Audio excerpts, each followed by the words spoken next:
Olá, hoje vamos falar um pouco sobre planejamento de ensino. Antes de começar com as referências, eu queria fazer um breve relato histórico sobre o pensar antes de agir, que se tornou uma necessidade cada vez mais frequente na era industrial, uma vez que a sociedade desejava se constituir dos moldes desse processo. A sociedade buscava a eficiência e a eficácia desse processo. E isso, essa necessidade, essa busca da sociedade acabou influenciando outros segmentos. Aí, quando a gente fala desse pensar antes de agir, a gente está falando de planejamento e trazendo a escola como um segmento importante dentro dessa sociedade, em que o planejamento deve acontecer constantemente. Tem uma referência que eu gostaria de citar nesse momento, que é de Libânio, que diz que o planejamento é um meio de programar as ações docentes, mas também é um momento de pesquisa e reflexão intimamente ligada à avaliação. O que eu entendo sobre isso quando o Libânio traz essa referência? Que não só o planejamento serve para nortear a nossa conduta dia a dia na sala de aula, ele também é um instrumento importantíssimo para avaliar a nossa prática enquanto docentes nessa instituição. Na busca por referências que me explicasse da melhor maneira o que era o planejamento, eu vou mostrar e citar algumas agora para vocês. Anthony Zabala, no seu livro Prática Educativa, nos diz que o planejamento de ensino pode se organizar em sequências de atividades realizadas com o propósito de desenvolver habilidades e competências relacionadas a um tópico do currículo. Trazendo para a nossa realidade o projeto de alimentação saudável, que contempla frutas e verduras que fazem parte da alimentação diária das crianças, quando pensamos para o grupo 3, elaboramos algumas intervenções que não foram possíveis de realizar. Por isso, tivemos que ajustar o nosso projeto à realidade da turma e também encaixá-los na rotina da escola.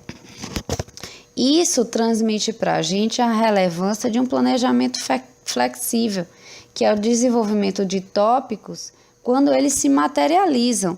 Ou seja, para a gente pensar nessas ações, quando elas acontecem, levar em conta, principalmente na educação infantil, o momento da turma, o dia que estão mais ou menos agitados, questões que não foram previstas, que é comum na educação infantil, e que se não houvesse um planejamento prévio e flexível, certamente seriam ações trágicas.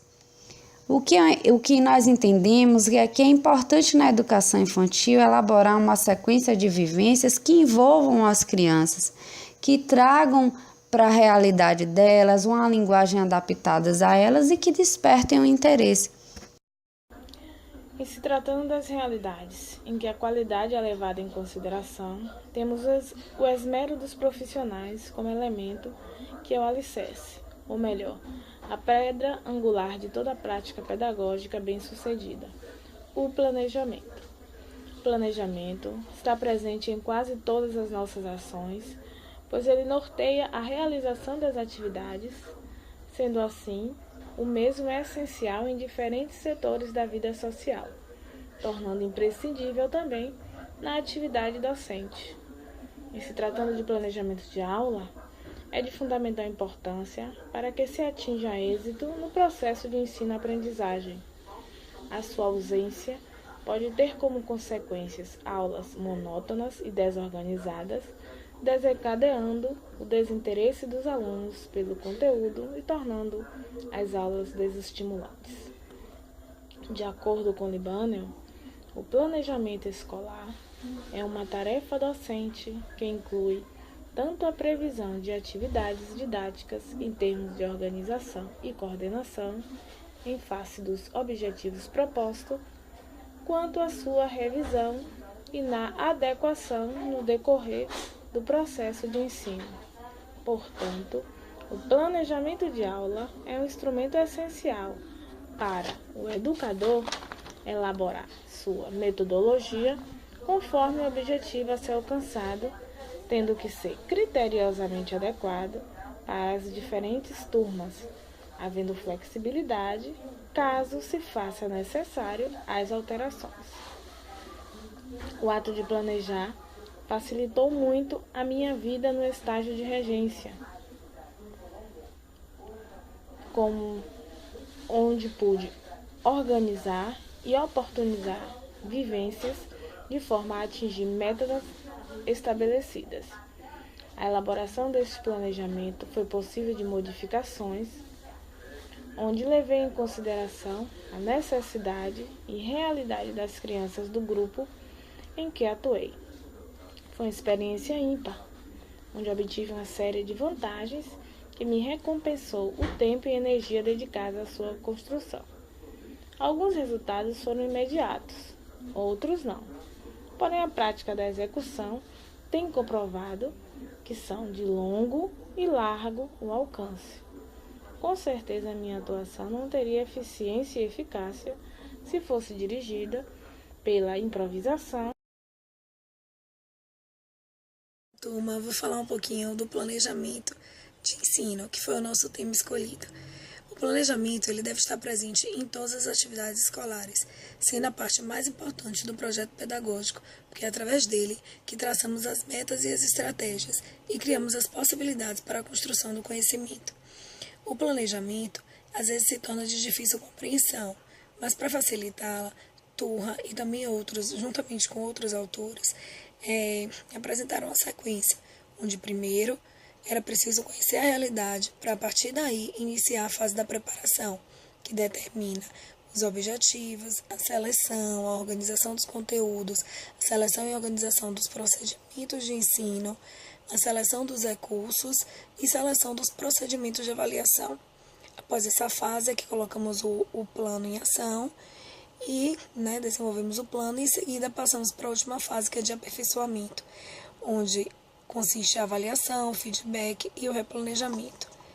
Ensinar requer realmente intencionalidade e sistematização, ou seja, nós, professores, podemos improvisar em algum momento na nossa atuação, mas a gente não pode fazer desse improviso um hábito. Ao planejar, a gente precisa trocar informações com outros professores, com a direção, com coordenação, com pais e também com a própria turma, para que a turma que a gente vai trabalhar, avaliando o que ela já sabe, o que precisa aprender, acolhendo os educandos e levando em conta suas características e também suas necessidades.